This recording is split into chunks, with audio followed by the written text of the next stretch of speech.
రంగంలోనే ఉన్నది. మిగతావన్నీ కూడా ప్రైవేట్లో ఉండేవి, కానీ దాదాపు 5 రాష్ట్రాలు అనుకుంటా ప్రైవేట్గా ఉండేవి, కానీ సింగరేణి మాత్రం పబ్లిక్ రంగ సంస్థగానే ఉంది. స్వాతంత్రం రాకపోవడం మొదలు బ్రిటిష్ కంపెనీగా ఉన్న తర్వాత ఒక హైదరాబాద్ ప్రైవేట్ కంపెనీగా మారిన చివరికి నిజాం దాన్ని తీసుకొని హస్తగతం చేసుకొని ఒక పబ్లిక్ రంగ సంస్థగా మార్చడం జరిగింది. అప్పటి నుంచి ఇప్పటి వరకు సింగరేణి పబ్లిక్ రంగ సంస్థ. 93లో 92, 93లో దీన్ని కూడా ప్రైవేటీకరణ కోసం ఒక ప్రయత్నం జరిగింది. అప్పుడు BIFR కూడా దీన్ని నివేదిస్తే మొత్తానికి BIFR నుంచి అప్పుడు ఆ యూనియన్లన్నింటి ప్రయత్నంతో బయటపడి సింగరేణి పబ్లిక్ రంగ సంస్థగా కొనసాగుతుంది. అప్పటి నుంచి ఇప్పటి వరకు కూడా సింగరేణి ఈ ప్రభుత్వానికి లాభాలను తెచ్చిపెడతాము. ఎప్పుడు సింగరేణి నష్టాల్లో పోలేదు, ఎప్పుడు కూడా సింగరేణికి ప్రభుత్వం ఖర్చు చేయవలసిన అవసరం కూడా రాలేదు. పైగా సింగరేణి తెలంగాణ ప్రభుత్వానికి ఒకవైపు రాయల్టీలు, మరోవైపు ఇన్కమ్ ట్యాక్స్లు, సెస్సులు ఇవన్నీ కడుతూ అన్ని స్థాయిలో కూడా ఈ ప్రాంత అభివృద్ధి కోసం దోహదపడతారు. చాలామందికి అర్థం కాని ఒక విషయం ఏంటంటే, బొగ్గు తవ్వే క్రమంలో అనేక గ్రామాలు అక్కడ సాగేటువంటి వ్యవసాయం కూడా విధ్వంసం అవుతుంది. సింగరేణి ప్రాంతం కూడా చూస్తే మనం మొదలు కేవలము జొన్నలు, మక్కలు, కందులు ఇట్లా పండించుకుంటాయి.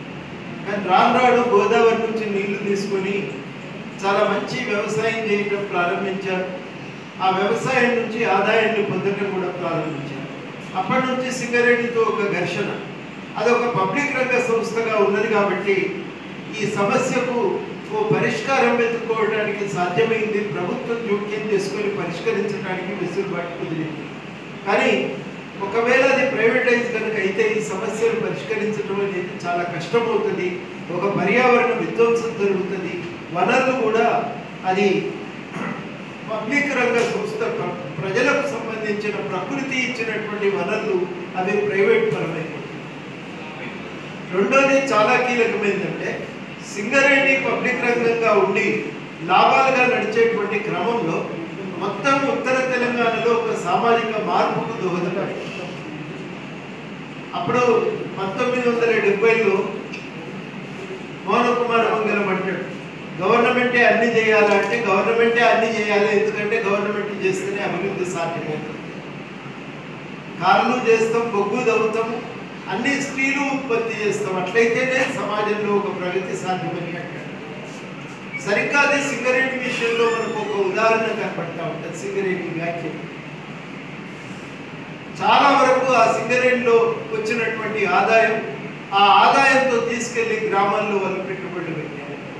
పెట్టుబడులు పెట్టి వ్యవసాయాన్ని పెంపు చేయటమే కాదు, ఒక సామాజిక మార్పును తీసుకొచ్చారు.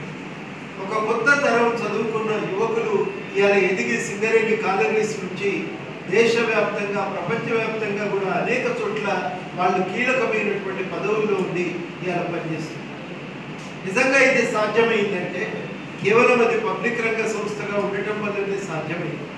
మొదటి రోజుల్లో సింగరేణి ప్రైవేట్గా ఉన్నప్పుడు వాళ్లకు బలవంతంగా ఏజెంట్లు ఈ గ్రామాల నుంచి కార్మికులను తీసుకొని పోయేది. ఆ తీసుకొని పోయినటువంటి వాళ్ళు ఊళ్ళో ఉన్న దుర్భర జీవితం కంటే ఇదేనా ఏమనుకొని సింగరేణిలో పనిచేసింది.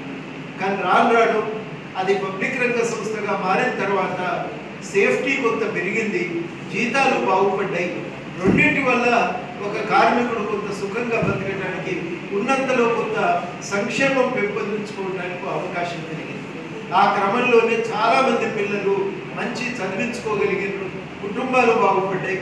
మొత్తంగా ఉత్తర తెలంగాణలో ఒక సామాజిక మార్పుకు సింగరేణి అనేది ఒక ప్రేరకంగా పనిచేసింది, చోదక శక్తిగా పనిచేసింది. అప్పటి నుంచి కూడా సింగరేణి మొత్తం భారతదేశంలో కోల్ ఇండియాకు ఇది ఒక దిక్సూచి లాంటి. ఎక్కడ జీతాలు నిర్ణయమైనా అది సింగరేణి పాత్ర లేకుండా సాధ్యం కాదు. ఎప్పుడు మంచి వేజ్ బోర్డు వచ్చినా అది సింగరేణి వల్లనే సాధ్యమైంది. మిగతా ప్రాంతంలో ఉన్నటువంటి కంపెనీలు 71 దాకా అవి ప్రైవేట్గా ఉంది. 71లో కోకింగ్ కోల్ ఇవన్నీ కూడా పబ్లిక్ రంగంలోకి వస్తే 73లో బొగ్గు గనులన్నింటినీ ప్రైవేట్ పరం చేసింది. ఎందుకు ప్రైవేట్ పరం చేసిండ్రు అంటే అప్పుడు గవర్నమెంట్ స్పష్టంగా చెప్పింది మా లక్ష్యం సోషలిజం కాబట్టి ప్రైవేట్ చేస్తున్నామని, పబ్లిక్ జాతీయం చేస్తున్నామన్నారు. కానీ 2, 3, 4 వాళ్ళు చెప్పినవి చాలా కీలకమైనవి. వాళ్ళు ఏమన్నారు, ఈ బొగ్గును ఉపయోగించేది దేశ సంపద వృద్ధి కోసం అనేక పబ్లిక్ రంగ సంస్థలు వాటిని ఉపయోగిస్తున్నాయి. రైళ్లు కానీ, విద్యుత్ ఉత్పాదన కానీ, స్టీల్ ఉత్పత్తికి కానీ అవి చాలా కీలకం. ఆ రంగం అంతా కూడా పబ్లిక్ రంగం, ఆ రంగాల్లో అభివృద్ధి చెందాలంటే బొగ్గు చాలా కీలకం. కానీ బొగ్గు ప్రైవేట్ రంగంలో ఉన్నది. పెద్ద కంపెనీలు వ్యాపారం చేస్తున్నాయి కానీ ఫీల్డ్ మీద బొగ్గు తగ్గేది మాత్రం కేవలం కొన్ని చిన్న చిన్న ప్రైవేట్ సంస్థలు. వాళ్ళు పెట్టుబడి పెట్టేవాళ్ళు కాదు. ఈ చిన్న చిన్న ప్రైవేట్ సంస్థలు అభివృద్ధి చేయకపోవడంతో విపరీతమైన ప్రమాదాలు జరుగుతుంటాయి. చాలామందికి ఆదాయాలు ప్రభుత్వ చట్టాల ప్రకారం కాకుండా తక్కువ ఆదాయం వస్తుంది. ఇవన్నిటి కారణాల వల్ల ప్రైవేటు పరం నుంచి పబ్లిక్ రంగంగా వస్తే తప్ప బొగ్గులు పెట్టుబడి రాదు, కార్మికుల సంక్షేమం పెంపొందదు, దేశ అభివృద్ధి కూడా సాధ్యం కాదనే నిర్ణయానికి వచ్చి జాతీయం చేశారు. మరి ఇవాళ మళ్ళీ ప్రైవేటైజ్ చేస్తే ఒకవైపు పర్యావరణం, ఇంకోవైపు ప్రజలకు, మూడోది చాలా కీలకం ఏంటంటే అక్కడ ఉన్నటువంటి కార్మికులకు కూడా ఇది చాలా నష్టాన్ని చేస్తుంది అనేది మనకి గ్రహించాలి. అందువల్ల దీన్ని పబ్లిక్ రంగ సంస్థలను ఉపయోగించడం చాలా శ్రేయస్కరం. పబ్లిక్ రంగ సంస్థలో ఉండే ఆదాయం రాదా అంటే మనకిచ్చిన నోట్లో చాలా స్పష్టంగా రాసింది. కేంద్ర రాష్ట్ర ప్రభుత్వాలకి ఇలా సింగరేణి నుంచి వచ్చేటువంటి ఆదాయం ఇది వాళ్ళ చాలా కీలకమైనటువంటి అంశం. బంగారు గుడ్డు పెట్టే బాధకు వస్తున్నట్టుగానే ఉన్నది ప్రభుత్వం యొక్క వైఖరి. ఇయాలనే పోషేస్తే అన్ని లాక్కోవచ్చు. మీరు తీసుకొని పోతే నిజమే, కానీ రేపటి ప్రభుత్వానికి మాత్రం ఏ ఆదాయాలు మిగిల్చకుండా ఈ ప్రైవేటీకరణ దారితీస్తుందని మనం గ్రహించాలి. కాబట్టి ప్రైవేటీకరణ ఇదే కాదు, మిగతా ఏవైతే ఇలా లాభసాటిగా ప్రభుత్వం నడుపుతున్న పబ్లిక్ రంగ సంస్థలు ఉన్నాయో వాటి ప్రైవేటీకరణ కూడా మనం వ్యతిరేకించడం చాలా చాలా అవసరం. వ్యతిరేకించడమే కాదు, ఈ సింగరేణిని పబ్లిక్ రంగ సంస్థగా కాపాడుకోవడానికి ఇక్కడ మనం కార్యాచరణ తీసుకోవడం సాధ్యమవుతుంది. దాన్ని సీరియస్గా ఆలోచించాలి. సింగరేణి మొత్తంగా ఉత్తర తెలంగాణకు గుండెకాయ లాంటిది. అది లేకపోతే ఉత్తర తెలంగాణ ఆర్థిక కార్యకలాపాలు, సామాజిక వికాసము రెండు కూడా సాధ్యమయ్యే అంశాలు కానే కావు. అందుకనే తెలంగాణ ఉద్యమంలో కూడా సింగరేణి పాత్ర చాలా ఉంది. ఢిల్లీ దాకా కరెంట్ ఆగిపోయి చీకట్లు విస్తరించినప్పుడు అప్పుడు తెలంగాణ పైన నిర్ణయం తీసుకోవడం జరిగింది. ఆ నిర్ణయం రావటంలో వాళ్ళ పాత్ర అంత కీలకమైనటువంటి. సకల జనుల సమ్మె విజయవంతమైందంటే మొదట దాన్ని విజయవంతం కావటానికి సైరన్ మోగించింది సింగరేణి కార్మికులు. అట్లా ఒక కీలకమైన పాత్ర పోషించినటువంటి తెలంగాణ ఉద్యమంలో కీలకమైన పాత్ర పోషించింది సింగరేణి. అప్పుడు ఇచ్చిన నినాదం ఏంటంటే సింగరేణి తెలంగాణ కోసం, తెలంగాణ సింగరేణి కోసం కలిసి నడవాలి అని చెప్పి ఒక నిర్ణయం తీసుకుంది. కానీ ఇవాళ తెలంగాణ వచ్చిన తర్వాత సింగరేణికి రావాల్సిన అనుబంధ కంపెనీల అభివృద్ధి విషయంలో ప్రభుత్వం నిర్లక్ష్యం చేసింది, ఉపాధిని విస్తరించే విషయంలో నిర్లక్ష్యం చేసింది, పర్యావరణ పరిరక్షణలో నిర్లక్ష్యం చేసింది. చివరాఖరికి కొన్ని మనకు ఈ మంతిని ప్రాంతంలో 1-2 బొగ్గు గనులను ప్రైవేట్ పరం చేసిన సంగతి కూడా మనందరికీ తెలుసు. అందుకని ఇవాళ తెలంగాణలో కూడా మనం ఉపేక్షించడానికి అయితే వీల్లేదు. చాలా ఖచ్చితంగా సింగరేణి పరిరక్షణ కోసం ఒక విశాలమైనటువంటి ఉద్యమం జరగాలి. కార్మిక సంఘాలు చెప్పినట్టు ఇది పూర్తిగా ఒక కార్మిక సంఘాలు చేసే పోరాటం కాదు, ఒక విశాలమైనటువంటి తెలంగాణ ఉద్యమంగానే ఇది సాగటం అనేది చాలా చాలా అవసరం. ఎందుకు ఇది ఉద్యమంగా సాగాలంటే ఒక ఉపాధి కల్పన, విశాలమైన స్థాయిలో ఒక ఉపాధి కల్పన సింగరేణి వల్ల సాధ్యమవుతుంది. సింగరేణి అనేది పెద్ద ఎత్తున ఒక పారిశ్రామికీకరణ కూడా ఉపయోగపడగలిగేటువంటి సంస్థ. అట్లాంటి సంస్థను ఇవాళ విస్మరించడానికి వీల్లేదు. పబ్లిక్ రంగ సంస్థగా దాన్ని కొనసాగించాలని మనం కోరుతున్నాం.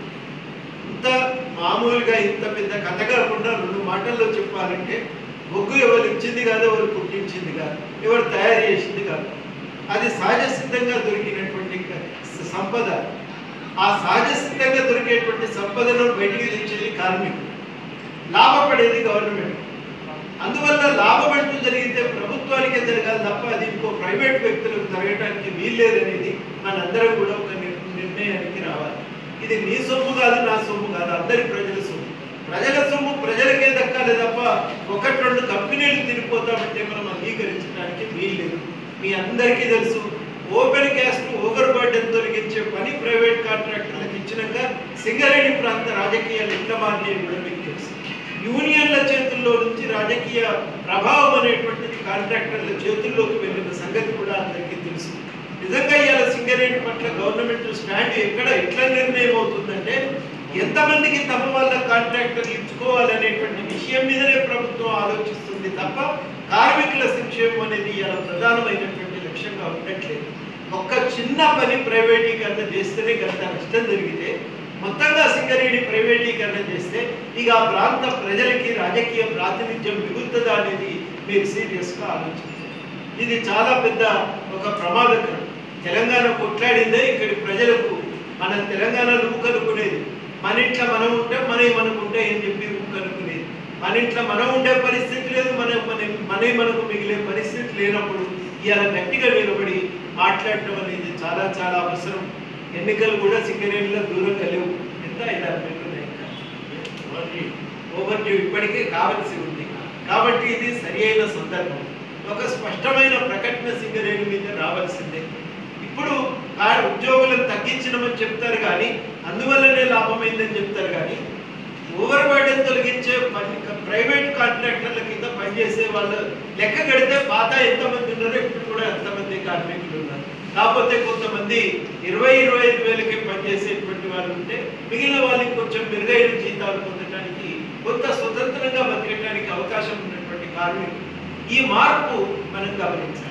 అందువల్లనే ఈ ప్రైవేటీకరణ మార్గాన్ని వ్యతిరేకిస్తూ ఇదివరకు జరిగిన ప్రైవేటీకరణను కూడా మళ్ళీ వెనక్కి దిగే ప్రయత్నం ఉంటే అది కూడా మనం ఆలోచిస్తూ సింగరేణిని అభివృద్ధి చేస్తే తెలంగాణ కొరకే చేయాలి, అది తెలంగాణ ఉద్యమ ఆకాంక్ష, ఉద్యమ నినాదం అనే విషయాన్ని మనం బలంగా ఎత్తి చూపుతూ ఇవాళ ఈ ప్రభుత్వం మీద ఒత్తిడి పెట్టాలి.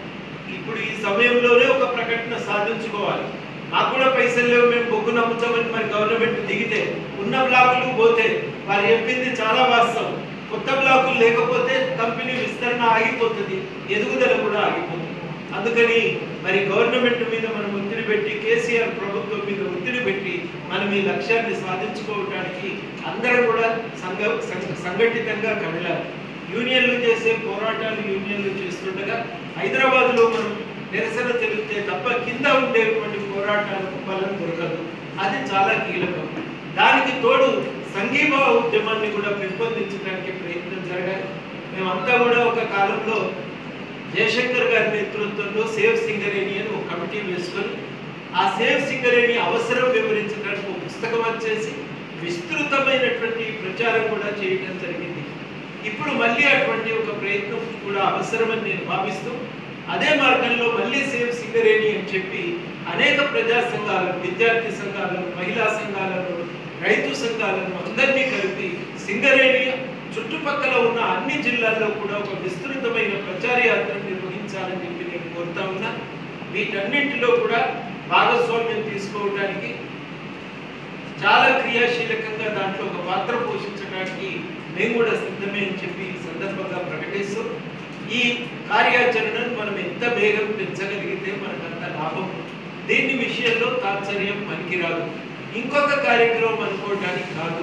ఇది మొత్తం ఒక 10 జిల్లాలను ప్రభావితం చేసి ప్రతి జిల్లాలో ఉన్న పేద ప్రజలు బలోపేతం చేయగలిగేటువంటి కార్యక్రమంగా చూసి దీన్ని బలంగా నిర్వహించాలని చెప్పి అందరినీ కూడా ఈ సందర్భంగా నేను కోరుతా ఉన్నా. ఎంత మేరకు వీలైతే అంత మేరకు మనం ఈ కార్యక్రమాన్ని మాత్రం రోజు రోజుకు దీన్ని తీవ్రతరం చేస్తూ ముందుకు మనం తీసుకెళ్ళడానికి ప్రయత్నం చేయాలి. దాదాపు మన కౌతల గోలేటి దగ్గర నుంచి మొదలుకుంటే ఇటు మనుగూరు దాకా, సత్తుపల్లి దాకా విస్తృతమైనటువంటి ఒక ప్రజాందోళనల నిర్మాణం కూడా మనం కోరుకోవాలని సందర్భంగా కోరుతున్నాం.